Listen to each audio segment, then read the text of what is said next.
नमस्कार दोस्तों, मैं हूं सुबोध और आपका बहुत बहुत स्वागत है आज की इस क्लास में। दोस्तों, हम लोग पढ़ रहे हैं धर्मवीर भारती जी का एक बड़ा ही प्रसिद्ध काव्य नाटक अंधा युग। और इस क्लास से पहले हम लोग अंधा युग की कुछ और क्लासेस पढ़ चुके हैं, जिनमें जो पहली क्लास आपके लिए बनाई गई थी उसमें आपको जो है अंधा युग के महत्वपूर्ण बिंदुओं को बताया गया था। और फिर उसके बाद हम लोगों ने अंधा युग को पढ़ना शुरू किया था। और अंधा युग को पढ़ने के दरमियान हम लोगों ने 2 अंकों को पढ़ा है, जिसमें से पहला अंक है कौरव नगरी और दूसरा अंक है पशु का उदय। तो ये 2 अंक हम लोग पढ़ चुके हैं। आज हम लोग इस काव्य नाटक के एक तीसरे अंक को पढ़ने वाले हैं, और तीसरा अंक जो इस काव्य नाटक का है वो है अश्वत्थामा का अर्धसत्य। तो इस क्लास में हम लोग ये तीसरा अंक पूरा समाप्त करेंगे। तो शुरू करते हैं अपनी क्लास को और पढ़ना शुरू करते हैं अंधा युग का तीसरा अंक। और तीसरे अंक का नाम क्या है? अश्वत्थामा का अर्धसत्य। जब अंक प्रारंभ होता है तो शुरू में जो है कथा गायन है। और कथा गायन क्या है कि संजय का रथ जब नगर द्वार पहुंचा तब रात ढल रही थी, हारी कौरव सेना कब लौटेगी यह बात चल रही थी। संजय ने सुनते सुनते युद्ध कथा, संजय से सुनते सुनते युद्ध कथा, तब रात ढल रही थी, हारी कौरव सेना कब लौटेगी यह बात चल रही थी। संजय से सुनते सुनते युद्ध कथा, हो गई सुबह पाकर यह गहन व्यथा। गांधारी पत्थर थी उस श्रीहत मुख पर, जीवित मानो सा कोई चिन्ह न था। दोपहर होते होते हिल उठा नगर, खंडित रथ टूटे छकड़ों पर लदगर। दे थे लौट रहे ब्राह्मण स्त्रियां चिकित्सक, विधवाएं बौने बूढ़े घायल जर्जर।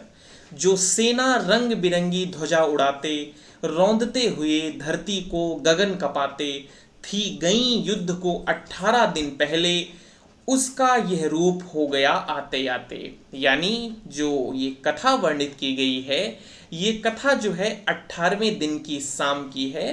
तो कवि जो है इस गायन के माध्यम से यही बताना चाहता है कि आज से जो 18 दिन पहले सेनाएं जो है जब राज्य से निकली थीं, तो जो है उनके रथों पे जो विजय पताकाएं लहरा रही थीं, जो उनमें एक उत्साह था, जो एक उनमें गर्जन था।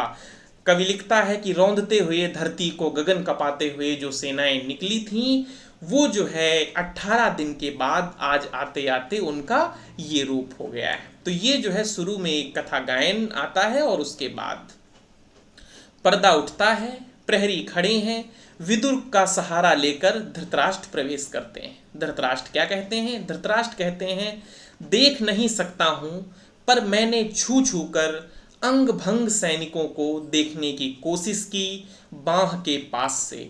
हाथ जब कट जाता है लगता है कैसा जैसे मेरे सिंहासन का हत्था है। विदुर कहते हैं कि महाराज ये सब सोच रहे हैं आप? धृतराष्ट्र कहते हैं कि कोई खास बात नहीं, सिर्फ मैं संजय के शब्दों से सुनता आया था, जिसे आज उसी युद्ध को हाथों से छूकर अनुभव करने का अवसर पाया है। इसी बीच एक पंगु गूंगा सैनिक घिसटता हुआ आता है, विदुर के पांव पकड़कर उन्हें अपनी ओर आकर्षित करता है और चिल्लू से संकेत कर पानी मांगता है। विदुर चौंक कर कहते हैं कि क्या है? ओह प्रहरी थोड़ा चल लाओ। धृतराष्ट्र कहते हैं कौन है विदुर? विदुर कहते हैं कि एक प्यासा सैनिक है महाराज। धृतराष्ट्र कहते हैं कि क्या कह रहा है यह? विदुर कहता है कि जो है जय होगी धृतराष्ट्र की। यानी विदुर कहते हैं कि ये जो आया है ये कह रहा है कि जय होगी धृतराष्ट्र की, जिह्वा कटी है महाराज, गूंगा है। यानी जो वो पंगु आया हुआ है उसकी जीभ कटी हुई है और गूंगा है, और गूंगे स्वर में क्या कह रहा है? जय होगी धृतराष्ट्र की। फिर धृतराष्ट्र कहते हैं कि गूंगों के सिवा कौन बोलेगा मेरी जय? प्रहरी लाकर जल देता है, गूंगा हांफने लगता है। प्रहरी एक मस्तक छूकर, ज्वर है इसे तो। धृतराष्ट्र, पिला दिया जल इसको, कह दो विश्राम करे इधर कहीं। गूंगा पीछे जाकर आंख मूंद कर पड़ रहता है। वस्त्र इसे दो लाकर माता गांधारी से, यानी धृतराष्ट्र कहते हैं कि अगर जल इसको पिला दिया है तो इससे कह दो कि ये जाके विश्राम करे, और माता गांधारी से लाके इसको कुछ वस्त्र दे दो। प्रहरी कहते हैं कि माता गांधारी आज दान गृह में है ही नहीं। विदुर कहते हैं कि उनकी आंखों में आंसू भी नहीं है, न शोक है न क्रोध है, जड़वत पत्थर सी वे बैठी हैं सीढ़ी पर। नेपथ्य से शोरगुल होता है। धृतराष्ट्र, प्रहरी जाकर देखो कैसा है वह शोर। प्रहरी जाता है। विदुर, महाराज आप जाएं, जाकर आश्वासन दे माता गांधारी को, यानी जो है विदुर कहते हैं कि माता गांधारी आज जिस स्थिति में बैठी हैं, चुपचाप मौन, किसी से बोल नहीं रही हैं, किसी से संवाद नहीं कर रही हैं, किसी से बातचीत नहीं कर रही हैं, तो आप जाकर जो है माता गांधारी को संभाले, और ये जो है जो शोर आया है इसको जो है मैं देखता हूँ ये शोर किसका है। धृतराष्ट्र कहते हैं कि जाता हूँ, संजय भी अभी नहीं है वहां, पता नहीं भीम और दुर्योधन के अंतिम द्वंद्व युद्ध का वह क्या समाचार लाए आज। शोर बढ़ रहा है जो पीछे से आ रहा है। विदुर कहते हैं कि महाराज आप जाएं। कैसा है यह शोर? विदुर पूछते हैं। फैल गया है जो पूरे नगर में। प्रहरी कहते हैं कि पूरे नगर में अचानक आतंक त्रास। विदुर कहते हैं क्यों? प्रहरी एक कहता है कि अपनी हारी घायल सेना के साथ, अपनी हारी घायल सेना के साथ कोई विपक्षी योद्धा भी चला आया है नगर नगरी में, अस्त्रों से सज्जित है, दैत्याकार है योद्धा वह।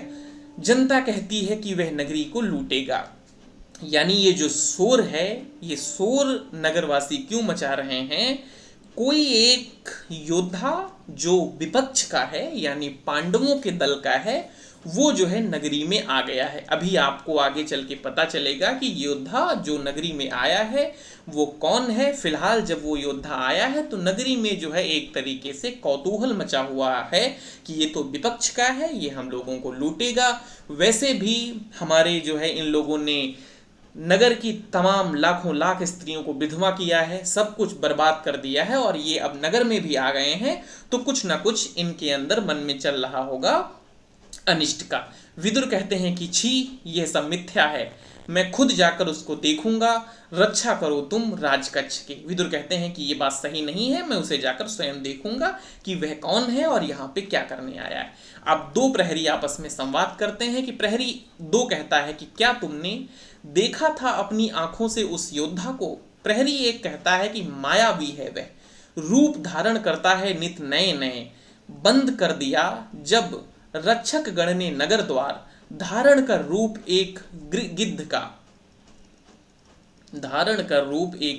का उड़कर चला आया, और लगा खाने छत पर सोए बच्चों को, बंद नगर द्वारों के ऊपर से। प्रहरी दो कहते हैं कि बंद करो जल्द से द्वार पश्चिम के। प्रहरी एक, वह देखो। प्रहरी दो, क्या है? प्रहरी एक, वह आया। प्रहरी दो, छिपो इधर छिपो। यानी वो प्रहरियों का आपस में संवाद चल रहा है। दोनों प्रहरी छिपते हैं और एक साधारण योद्धा का प्रवेश चल रहा है। यानी जो अपने मस्तिष्क में वो जो है उसके प्रति उल्टा सीधे ख्याल बना रहे थे, वो जो है ऐसा कुछ नहीं है, वो एक साधारण योद्धा है। वो अनसुनी बातों को जो है एक विस्तार दे रहे थे कि वो गिद्ध है, उड़ गया, ऐसा कुछ नहीं है। वो एक साधारण योद्धा है। और योद्धा है कौन? कौरव कि जो 100 भाई थे, 100 भाइयों में से एक युत्स नाम का कौरवों का भाई था, जो पांडवों की ओर से लड़ा था। ये युत्स वही है जो शेष बच गया है, और वही कौरव नगरी में इस समय आया हुआ है।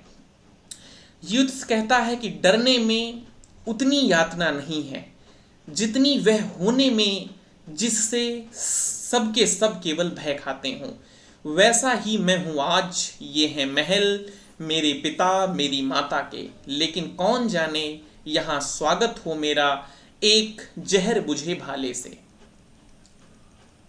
फिर प्रहरी एक कहता है कि ये तो युत्स है, पुत्र धृतराष्ट्र के, युद्ध में लड़े जो युधिष्ठिर के पक्ष से। युत्स, मेरा अपराध सिर्फ इतना है, सत्य पर रहा मैं दृढ़, द्रोण भीष्म सबके सब महारथी नहीं जा सके दुर्योधन के विरुद्ध, फिर भी मैंने कहा कि पक्ष में असत्य का नहीं लूंगा। मैं भी कौरव हूं पर सत्य बड़ा है कौरव वंश से। यानी युद्ध का कहना है कि मैं जो है सिर्फ सत्य की ओर से लड़ूंगा, भले ही द्रोण और जो है कर्ण ये लोग भले ही असत्य के साथ खड़े हैं, पक्ष के साथ खड़े हैं, लेकिन मैं सत्य चाहे विपक्ष में हो लेकिन सत्य की ओर से लड़ूंगा। और मुझे अगर विपक्ष से भी लड़ना पड़े सत्य के लिए तो मैं विपक्ष से भी लड़ूंगा। इसीलिए युद्ध पांडव दल में मिल जाता है और कौरवों से पांडव दल की तरफ से लड़ता है। प्रहरी दो कहते हैं कि निश्चय युद्ध है, वे पहचान जाते हैं कि ये युद्ध ही है, लगता है लौटे हैं घायल सेना के साथ। फिर युद्ध कहता है कि मैं भी सह लेता यदि सब उच्च श्रृंखलता दुर्योधन की, आज मुझे इतनी घृणा तो न मिलती, अपने ही परिवार में माता खड़ी होती, बांह फैलाए चाहे पराजित ही मेरा माथा होता।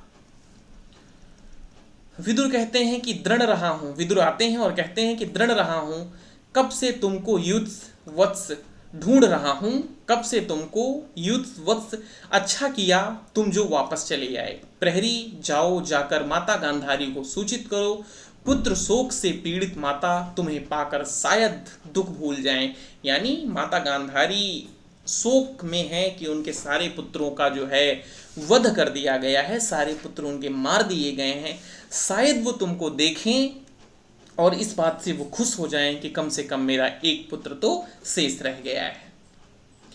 युद्ध कहता है कि पता नहीं मेरा मुख भी देखेंगी या नहीं। विदुर ऐसा मत कहो, कौरव पुत्रों की इस कलुषित कथा में एक तुम ही हो केवल, युद्ध जिसका माथा गर्वोन्नत है कटुता से हंसता है, इसलिए देखकर मुझे आता बंद कर लिए पट नागरिकों ने, सबने कहा वह है मायावी, शिशुभक्षी है, दैत्याकार है और गृद्धवत है।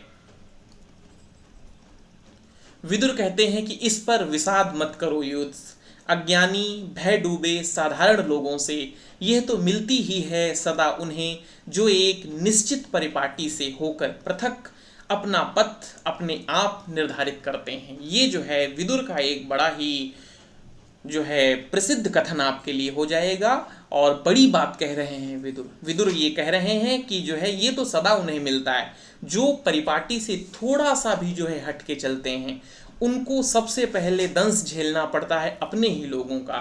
सबसे पहला विरोध अगर उनका किसी से होता है वो अपने ही लोगों से होता है। तो ये तो आम बात है, जो भी अगर आप जो लोगों ने लीक खींच दी है, अगर आप लीक के जरा से विपरीत गए या लीक से जरा सा हट के चले तो आपको विरोध झेलना पड़ेगा। और तुम जो है लीक से हट के चले हो, इसलिए ये विरोध तुम्हारे लिए भी है, लेकिन इस विरोध से तुम भयभीत ना हो, ये तो सबको झेलना पड़ता है, तो तुमको भी झेलना पड़ रहा है और इसे झेलो। प्रहरी के साथ माता गांधारी का प्रवेश होता है।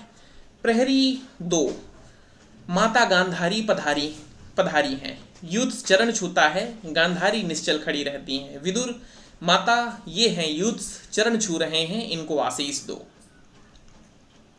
गांधारी क्षण भर चुप रहकर उपेक्षा से, पूछो विदुर इससे कुशल से है। युद्ध और विदुर चुप हैं। बेटा भुजाएं ये तुम्हारी पराक्रम भरी, थकी तो नहीं अपने ही बंधुजनों का वध करते करते। यानी युद्ध विपक्ष से लड़ रहा था, इसीलिए वे पूछ रहे हैं कि ये तुम्हारी भुजाएं थक तो नहीं गई हैं अपने भाइयों को मारते मारते। पांडव के शिविरों के वैभव के बाद तुम्हें अपना नगर तो श्रीहत सा लगता होगा, चुप क्यों हो, थका हुआ होगा यह, विदुर इसे फूलों की सैया दो। यानी माता गांधारी व्यंग कर रही हैं, विदुर इसे फूलों की सैया दो। कोई पराजित दुर्योधन नहीं है वह, सोए जो जाकर सरोवर की कीचड़ में। चुप क्यों है विदुर यह, क्या मैं माता हूं इसके शत्रुओं की, इसलिए। और वो चली जाती हैं, प्रहरी से कहकर कहती हैं प्रहरी चलो।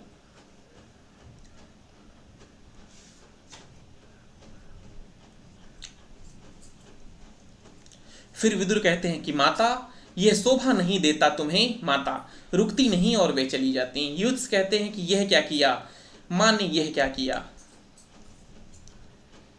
विदुर अच्छा था यदि मैं कर लेता समझौता असत्य से, विदुर कहते हैं कि लेकिन वह कोई समाधान तो नहीं था। यानी युद्ध कह रहे हैं कि जिस तरीके से माता जो है मुझसे पेश आई, इस चीज से मेरे दिल में जितनी कटुता आई है, ये चीज देख के जितना मुझे दुख हुआ है, इससे बेहतर तो यही था कि मैं जो है असत्य से समझौता कर लेता और अपने भाइयों की तरफ से ही लड़ जाता। तो विदुर कहते हैं कि लेकिन वह कोई समाधान तो नहीं था समस्या का। कर लेते यदि तुम समझौता असत्य से, तो अंदर से जर्जर हो जाते। युद्ध कहता है कि अब यह मां की कटुता, घृणा प्रजाओं की, क्या मुझे अंदर से बदल देगी। अंतिम परिणति में दोनों जर्जर करते हैं, पक्ष चाहे सत्य का हो अथवा असत्य का। मुझको क्या मिला विदुर, मुझको क्या मिला। विदुर कहते हैं कि शांत हो युद्ध और सहन करो, गहरी पीड़ाओं को गहरे में वहन करो। ये भी महत्वपूर्ण कथन आपके लिए है। फिर जो है प्रहरी एक कहता है कि कैसी आवाज है प्रहरी है।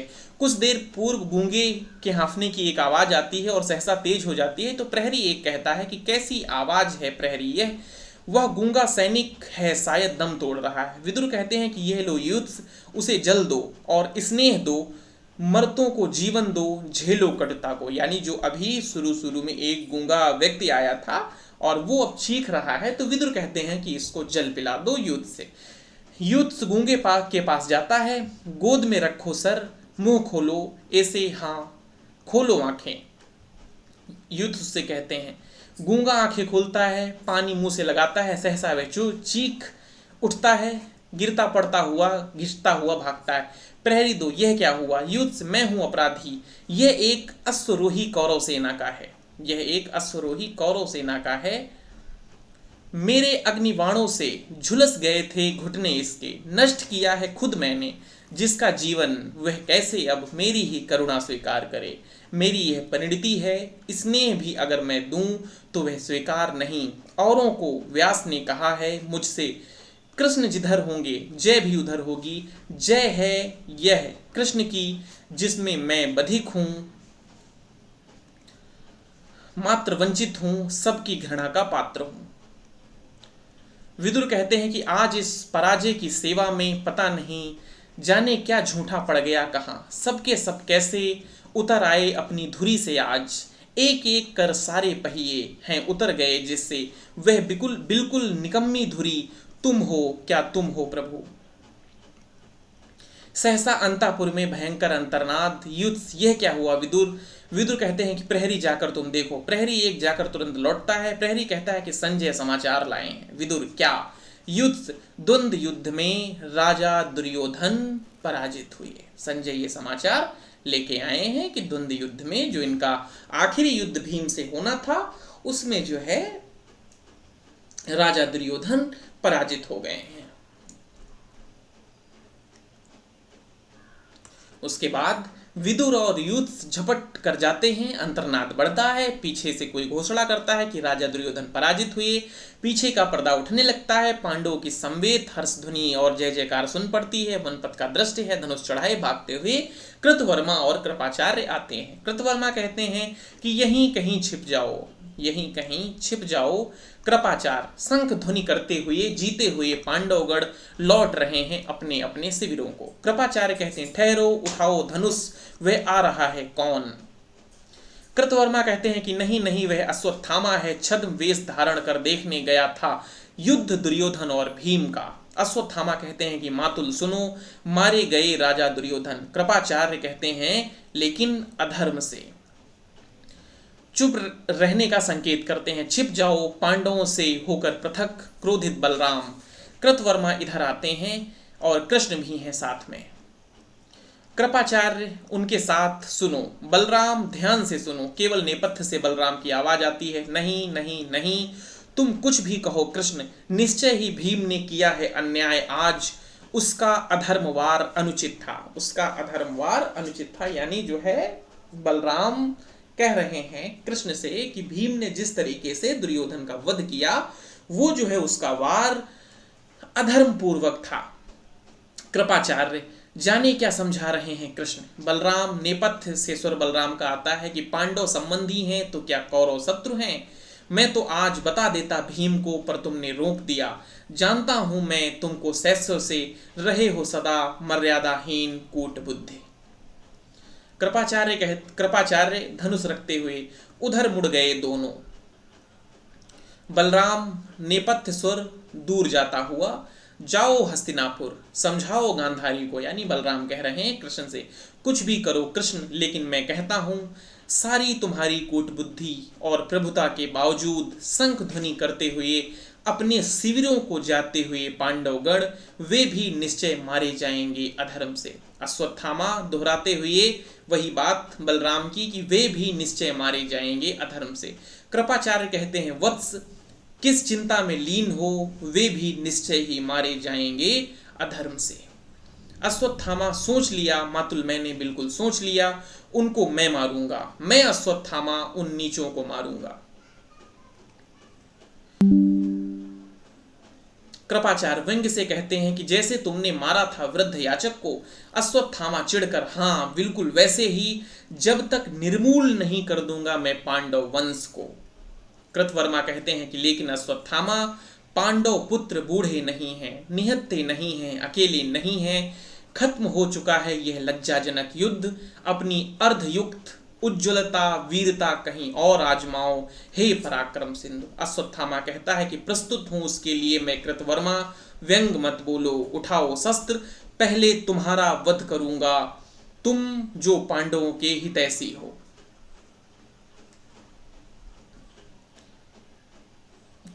कृपाचार्य आगे कृपाचार्य कहते हैं कि अश्वत्थामा रख दो शस्त्र, पागल हुए हो क्या कुछ भी मर्यादा बुद्धि तुम में शेष नहीं। अश्वत्थामा कहते हैं कि सुनते हो पिता, मैं इस प्रतिहिंसा में बिल्कुल अकेला हूं। तुमको मारा धृष्टद्युम्न ने अधर्म से, भीम ने दुर्योधन को मारा अधर्म से, दुनिया की सारी मर्यादा बुद्धि केवल इस निपट अनाथ अश्वत्थामा पर ही ला दी जाती है। कृपाचार्य कहते हैं कि बैठो इधर, बैठो वत्स, हम सब हैं तुम्हारे साथ इस प्रतिहिंसा में, किंतु यदि छिपकर आक्रमण के सिवा कोई दूसरा पथ निकले। अश्वत्थामा कहता है कि दूसरा पथ, पांडव ने क्या कोई दूसरा पथ छोड़ा है? पांडव की मर्यादा मैंने आज देखी द्वंद्व युद्ध में, कैसे अधर्म युक्त वार से दुर्योधन को नीचे गिरा दिया भीम ने। टूटी जांघों, टूटी कोहनी, टूटी गर्दन वाले दुर्योधन के माथे पर रखकर पांव, पूरा बोझ डाले हुए भीम ने बाहें फैलाकर पशुवत घोर नाद किया। कैसे दुर्योधन की दोनों कनपटियों पर दो दो नसें सहसा फूली और फूट गईं, कैसे होंठ खिंचाए, टूटी हुई जांघों में एक बार हरकत हुई, आंखें खोल दुर्योधन ने देखा अपनी प्रजा को। कृपाचार्य बस करो अश्वत्थामा, शायद तुम्हारा ही पथ एकमात्र संभव पथ है। अश्वत्थामा मातुल, फिर तुमको शपथ है, मत देर करो। शायद अभी जीवित है दुर्योधन, उनके सम्मुख मुझको घोषित कर दो तुम सेनापति, मैं पथ ढूंढूंगा प्रतिशोध का। कृपाचार्य कहते हैं कि चलो कृतवर्मा, तुम भी चलो। कृतवर्मा, नहीं मुझे रहने दो, जाओ तुम।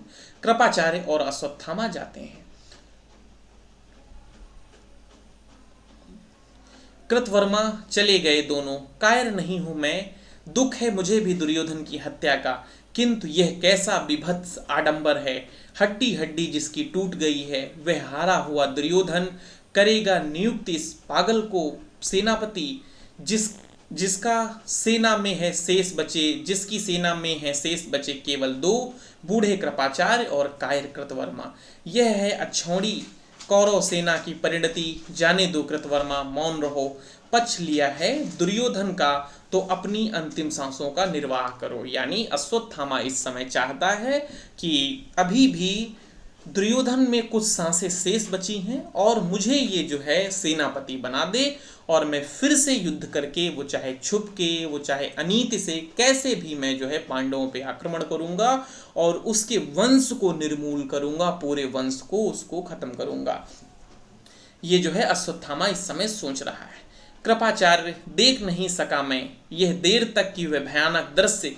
कोटरों से झांक रहे थे खूंखार गिद्ध, इस झाड़ी में उस झाड़ी में थे। घूम रहे गीदड़ और भेड़िए, जीभें निकाले लोलुप नेत्रों से देखते हुए अपलक राजा दुर्योधन को।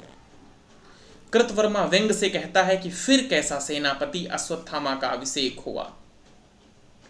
कृपाचार्य कहते हैं कि बोले वे कृपाचार्य, तुम हो विप्र, यहाँ जल नहीं है, तुम स्वेद जल से ही कर दो अभिषेक वीर अश्वत्थामा का। कैसे उठाऊं हाथ, अपने आशीष को झूल गई हैं बाहें कंधों के पास से। मैंने निर्जीव हाथ उनका उठाया, आशीर्वाद मुद्रा में घोर पीड़ा से आशीर्वाद के बजाय हृदय विदारक स्वर में वे चीख पड़े। अश्वत्थामा प्रवेश करते हैं और प्रवेश करते हुए पर जीवित रहेंगे वे। उन्होंने कहा है अश्वत्थामा, जब तक प्रतिशोध का न दोगे संवाद मुझे, तब तक जीवित रहूंगा मैं। यानी दुर्योधन ने अश्वत्थामा से कहा है कि जब तक प्रतिशोध की सूचना तुम मुझे नहीं दोगे तब तक मैं जीवित रहूंगा। चाहे मेरे अंग अंग ये सारे वन पशु चबा जाएं, सुनते हो कृतवर्मा, कल तक मैं लूंगा प्रतिशोध। सेना यदि छोड़ जाए तब भी मैं अकेला। यानी अश्वत्थामा कहता है कि मैं जो है पांडवों से प्रतिशोध लूंगा, चाहे पूरी सेना मुझे छोड़ जाए, चाहे कृपाचार्य साथ दें या फिर ना दें, चाहे कृतवर्मा साथ दें या फिर ना दें, लेकिन मैं प्रतिशोध लेके रहूंगा। मेरा अब जो है जीवन का लक्ष्य ही बचा है प्रतिशोध, प्रतिशोध और प्रतिशोध। कृपाचार्य कहते हैं कि अब तो कम से कम विश्राम हमें करने दो। अश्वत्थामा नए स्वर में कहता है कि सो जाओ आज रात, सैनिक गण, कल सेनापति अश्वत्थामा बतलाएगा तुमको क्या करना है। अब जो है सेनापति कौन हो चुका है? अश्वत्थामा। कृतवर्मा कृपाचार्य विश्राम करते हैं, अश्वत्थामा धनुष लेकर पहरा देता है। अश्वत्थामा, कितना सुनसान हो गया है वन, जाग रहा हूं केवल मैं ही यहाँ, इमली के, बरगद के, पीपल के पेड़ों की छायाएं सोई हैं।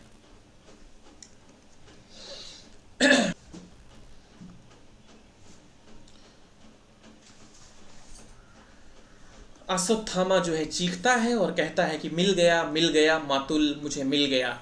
कृपाचार्य कहते हैं क्या मिल गया वत्स? अश्वत्थामा कहते हैं कि मातुल, सत्य मिल गया बर्बर अश्वत्थामा को। कृतवर्मा कहते हैं कि ये घायल कटा पंख अश्वत्थामा जैसे युधिष्ठिर का अर्धसत्य, घायल और कटा हुआ। कृपाचार्य कहाँ जा रहे हो तुम? अश्वत्थामा कहता है कि पांडव शिविर की ओर, नींद में निहत्थे अचेत पड़े होंगे विजयी पांडवगढ़। कृपाचार्य कहते हैं अभी जा रहे हो? अश्वत्थामा कहते हैं कि बिल्कुल अभी, वे सब अकेले हैं, कृष्ण होंगे हस्तिनापुर में गांधारी को समझाने, इससे अच्छा अवसर आखिर कब मिलेगा? कृतवर्मा, यह सेनापति का आदेश है। अश्वत्थामा कहते हैं कि तुमने कहा था नरो व कुंजरो वा, कुंजर की भांति मैंने केवल पदघातों से चूर करूंगा धृष्टद्युम्न को, पागल कुंजर से कुचली कमल कली की भांति छोड़ूंगा नहीं उत्तरा को भी, जिसमें गर्भित है अभिमन्यु पुत्र पांडव कुल का भविष्य।